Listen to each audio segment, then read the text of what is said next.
Hi everyone, Radhe Radhe. In this video, we're going to be doing chapter 12, verse 3. 3 and 4 are combined by both people, and I'm going to be I'm doing one video per verse, so I'm going to be singing the verses separately, but I'll read the translations together because it really doesn't make sense without doing that. Okay, so let's do our prayer. We'll sing Om Namo Bhagavate Vasudevaya 3 times, and then we'll do a little prayer, and then we'll sing the verse together. Okay. Om Namo Bhagavate Vasudevaya. Om Namo Bhagavate Vasudevaya. Om Namo Bhagavate Vasudevaya. My dear Radha, my dear Krishna, thank you so much for giving us these words, access to the Gita, and these words of yours that are helping us to understand what absolute truth is and that are helping us to feel this ultimate sense of joy and love that can only come from loving you and from being completely devoted to you. Thank you for giving us this information in such an easy, clear way and giving us such easy access to it. Please help us read this verse in a way that intensifies our attachment for you. Thank you.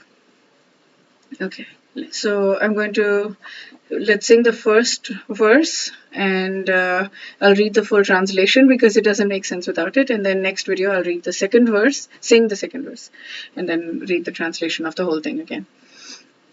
Ye tvaksharamanirdesyam avyaktam paryupasate sarvatra gamichintyam cha kutasthamachalam dhruvam. Okay, but those who worship the unmanifest. So the previous verse, Arjun had asked, the first verse, he had asked, which one is better, the devotion or impersonal form? So in the previous verse, he had said very clearly, Bhagwan Shri Krishna, that it's the personal form that is the devotion to the personal form, that is the highest. So now he says, but those who fully worship the unmanifested, the impersonal form, that which lies beyond the perception of the senses, the all-pervading, inconceivable, unchanging, fixed and immovable, the impersonal conception of the absolute truth, by controlling the various senses and being equally disposed to everyone, such persons engaged in the welfare of all at last achieve me. So he says, even those people achieve me.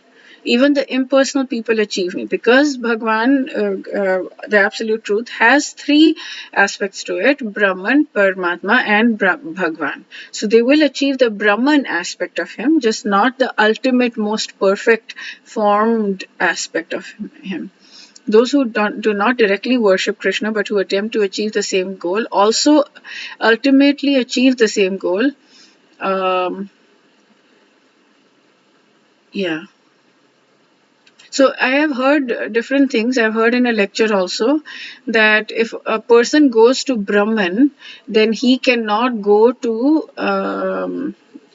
Bhagwan, Krishna at that point from Brahman. But then I heard somewhere else somebody saying, of course they can.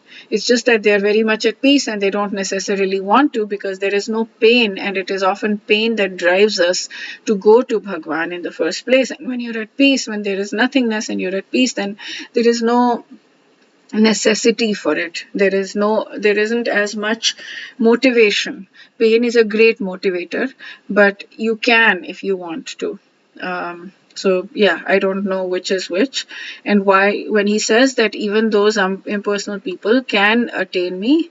So here the way he's translated, those who worship the formless aspect, the unmanifest, all-pervading, blah blah, by retaining their senses and being even-minded everywhere, such persons engaged in the welfare of all beings also attain me. So yeah.